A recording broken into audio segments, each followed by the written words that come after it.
Lami na lang ba sa kinabuhi ni Linda? Uy, nagsige na lang man ni siya glaag. Labihan na ka-successful sa kinabuhi. Unsaon na laman ko aniwa pa man ko'y nakabuot. Dili pa ulahi ang tanan para kanimo. Ayaw ikumparay mong kinabuhi sa uban. Labi na og sa social media lang ka nagabase. Importante, muliyo ka sa kinabuhi. Sa gagmay nga lakang nimo kada adlaw, dako na naog agi sa pipila ka bulan. Buhata ang mga butang nga makatabang para kanimo. Ayaw kalimta ang proper diet, exercise, EXL Makabuhay Plus Dietary Capsule o EXL Coffee Mix 17-in-1. Mao kaniyang mga partner nimo aron makabot ang optimum health para ready ka sa mga bagtik na pagsubok nga moabot sa imong kinabuhi. May buhay sa makabuhay!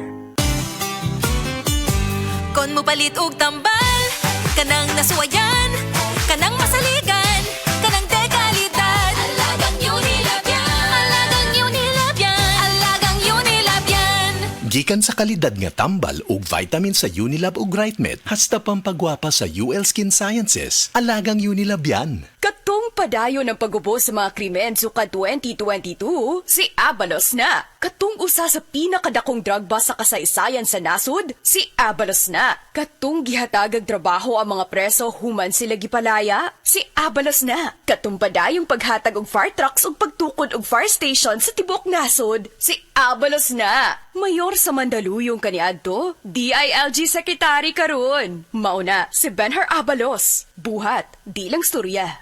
This Time Check is brought to you by Alnix. Para sa allergy symptoms, piliin ang choice ni Doc. Alnix. Mga kababayan, ang pagbabakuna ay subok, epektibo at ligtas na proteksyon na ating katawan laban sa mga sakit. Kaya naman, simula sa ika-7 ng Oktubre, sa pagtutulungan ng Department of Health at ng Department of Education, maaari nang makapagbakuna ng libre sa mga pampublikong paaralan.